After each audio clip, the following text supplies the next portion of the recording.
This is my EDF 204 website and app presentation over TeachHub and QR codes for teaching. My name is Bethany Haley, and I'm a middle grades education major focusing on English language arts and social studies. My ideal teaching situation would be to teach social studies at pretty much any grade level to students enrolled within a rural community setting like the one I grew up in, and that's ideally, of course.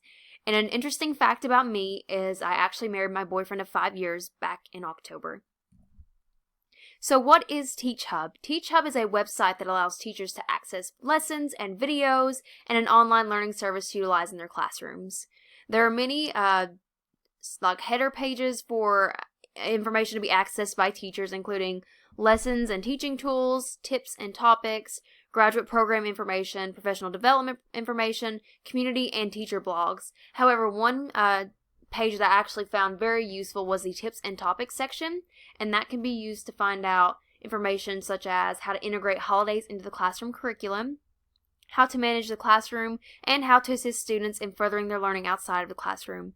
Among this, I also found information on how to connect with parents, how to connect with your administrators, and how to contend with difficult situations within the classroom. And I think this would be very beneficial to upcoming teachers to review, as there are many articles with information and ideas for a beginning classroom. TeachHub also offers a large section for professional development covering a wide variety of topics, and this includes Common Core standards, co-teaching, motivation, educational strategy, and subject-specific pages, just to name a few. So you can scroll over that and it will have a drop menu of all these different things you can access to better your teaching skills and to have parents access and visualize and see that as well. So you can help form plans with them and inform them on what you might have planned for your classroom. So that's a great benefit for that.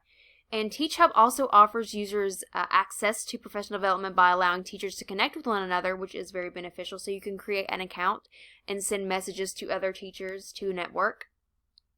You can also read the blogs of successful teachers, which is actually a very great way to learn and to connect.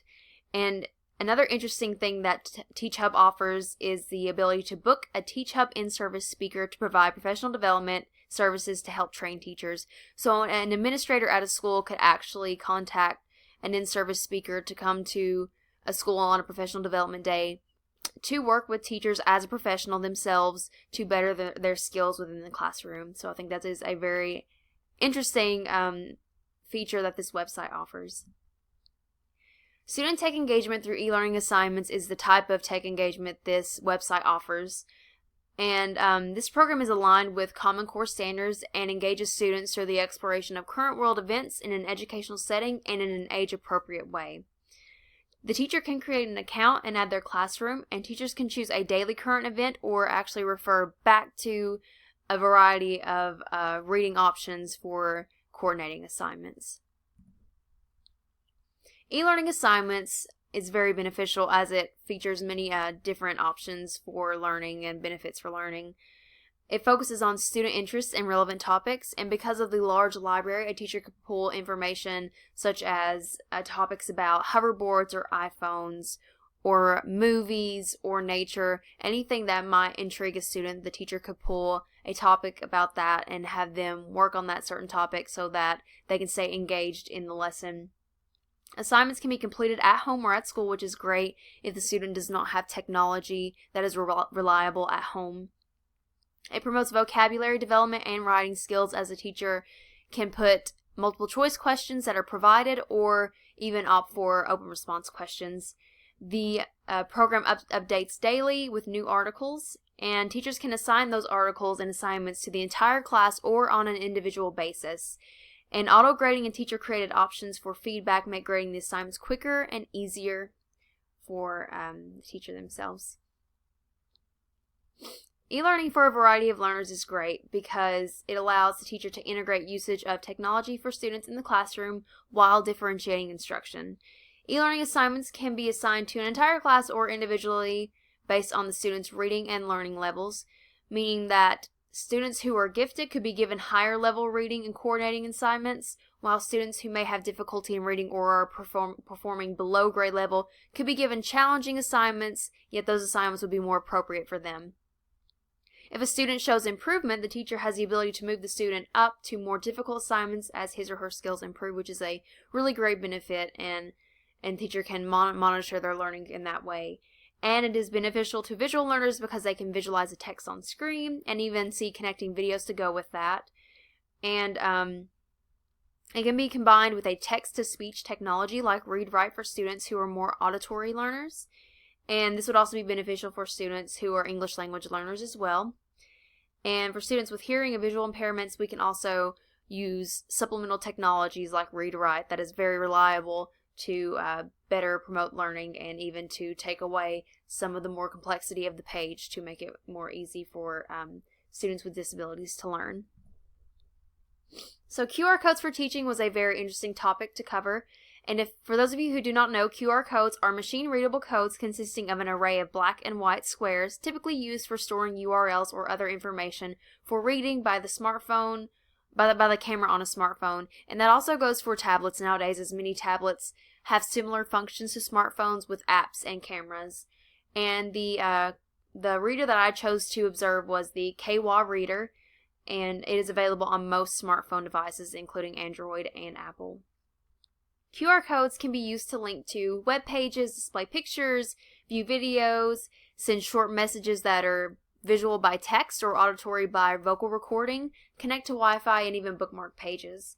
And to begin, users just need to download the app to have access to the QR codes and have access to the smartphone needs to have access to the camera as well. So the QR codes require camera access on smart devices. QR codes in the classroom is a great way to connect students to different aspects of the classroom, including classroom rules, code of conduct, and help sites for homework. So the teacher could actually create QR codes for those and post them in student syllabi or post them throughout the classroom for viewing. Teachers could even print off papers and create QR codes to link to the classroom website, like I have done to the side. So I have linked my classroom website, so if you scan that code, my classroom website should pop up. And they could link to assignments on the web or videos for homework. And teachers could also create interactive activities, quizzes, and group activities that promote movement throughout the classroom. And this is also a great way for parents to stay connected. So an interactive activity I considered for QR codes to show to you all was the QR treasure hunt generator available on classtools.net. And here I actually created my own quiz about the holidays, and it would be more appropriate for elementary school students, but I just wanted to show an example of the questions so you can see in the image on the right some of the questions I asked, like what day of the year does Christmas fall on, and the hidden answer would be December 25th. So students could go throughout the room and scan these QR codes that have been hidden with a tablet or an Apple or Android device to work together with partners or in groups to answer these questions. So when they scan it, the answer will not pop up. However, if a teacher desired to do so, he or she could hide the answers throughout the classroom and that are relevant to the topic, and have the students search and scan that as well. So students can use their phones or tablets with cameras to scan the codes throughout the room and work to find the answer, so it would promote the movement throughout the classroom. And at the end of the questions, the students with the highest number of correct answers win. And this activity would promote student usage of tech and collaboration with peers as well. QR codes are great for a variety of learners because it can connect to the different content that the user chooses to provide the students with. So a teacher could create multiple choice questions or multiple questions to appeal to a variety of learners and their learning styles. So a teacher could connect to a video asking the students a question if they were more auditory and visual learners, or students who enjoyed to read may just be connected to text questions. So it's really up to the teacher how they wish to create a variety for students to discover different aspects of learning. And teachers can also use QR codes to further assist parents of students with disabilities in interesting ways, such as creating a QR code of a protected Google Doc page for their child, for the parent's child, where the teacher can collaborate with other educators and update student information, class behaviors, and progress within the classroom. So the teachers can provide the parents with that code, and the parents could keep that code in their wallet or at their desk at work and just scan it with their phone at their discretion and watch for updates on their students' progress. So that is a very great way for parents to stay connected with teachers and with their child in school hours. So almost any student can use smart devices, which is another great benefit. Even students with disabilities respond well to technology. And the best thing about QR code readers is that they are very self-led because they scan automatically. So there is little requirement to push buttons aside from pulling open the app. And that's the really great thing, is it for a lot of hands-off learners, that would be a beneficial thing. But I hope you all enjoyed, and I hope you all try to use QR codes in your classroom. Thank you.